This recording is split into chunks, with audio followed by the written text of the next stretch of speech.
Actually வந்து கொஞ்சமா coins பத்தல அப்படிங்கிறதுனால மறுபடியும் போயிட்டு படி அப்ப இன்னும் கொஞ்சம் காசு காயின் எடுத்து வந்துருக்கோம். என் உண்டியல் அதுதான். இதுதான் கொஞ்சம் காயின்ஸ் திருப்பி போய் ஃபில் பண்ணிருக்கோம். இப்போ மறுபடியும் வந்து கேம் ஸ்டார்ட் பண்ணலாம். போடு.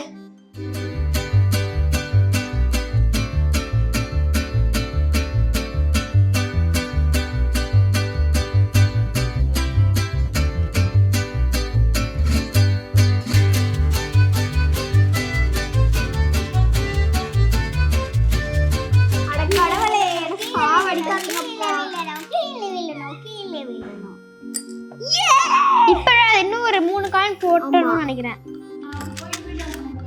ஆமா சொல்லுங்க எங்க ஆண்டி போய் இப்படி சந்திர வேற நான் வந்து இப்ப கண்ணம் எடுக்க போறேன். என்ன கலர் தான் போட போறேன். ஓகேவா? கண்ணு போடுறீங்க. 1 ரூபாய் கண்ணு இருக்கு.